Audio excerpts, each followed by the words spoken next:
పోరాట స్ఫూర్తి చాకలి ఐలమ్మ జయంతి ఉత్సవాల్లో దుబ్బాక ఎమ్మెల్యే కొత్త ప్రభాకర్ రెడ్డి దుబ్బాక తెలంగాణ సాయుధ పోరాట వీరవనిత చిట్యాల చాకలి ఐలమ్మ బహుజన ఆత్మగౌరవానికి ప్రతీకగా నిలిచిందని దుబ్బాక ఎమ్మెల్యే జిల్లా బీఆర్ఎస్ పార్టీ అధ్యక్షులు కొత్త ప్రభాకర్ రెడ్డి పేర్కొన్నారు.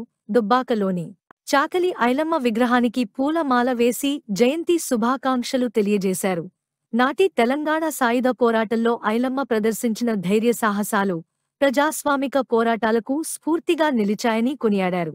చాకలి ఐలమ్మ తెలంగాణ ఉద్యమంలో మరి రజాకర్ల నుంచి మొదలుకుంటే మొన్నటి వరకు చనిపోయే వరకు కూడా మరి బడుగు బలహీన వర్గాల కోసం పోరాడిన మరి నాయకురాలు చాకలి ఐలమ్మ.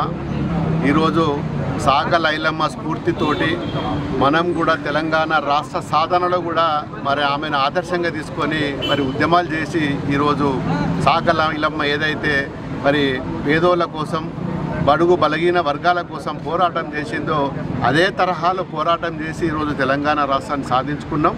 మరి ఆమె జ్ఞాపకార్థం ప్రతి సంవత్సరం కూడా ఇదే రోజు మరి జన్మదినంగా మరి ఆమె జన్మదినం ఏదైతుందో మరి ఆమెకు నివాళులు అర్పించి ఆమె చేసిన పనులు ఆమె రాష్ట్రానికి తెలంగాణ రాష్ట్రానికి మరి గతంలో పెత్తందారులు మరి రజాకర్ల నుంచి మొదలుకుంటే నవాబ్ల వరకు గడీలో ఉన్న నవాబ్ల వరకు ఆమె పోరాటం చేసి మరి పేదల కోసం బడుగు బలహీన వర్గాల కోసం పోరాడిన గొప్ప వ్యక్తి చాకలి ఐలమ్మ సందర్భంగా ఈరోజు దుబ్బాకలో మరి ఈరోజు నివాళులు అర్పించడానికి ఇచ్చేసిన అందరికీ కూడా ముఖ్యంగా మా మీడియా మిత్రులకు కూడా ఈ సందర్భంగా శుభాకాంక్షలు.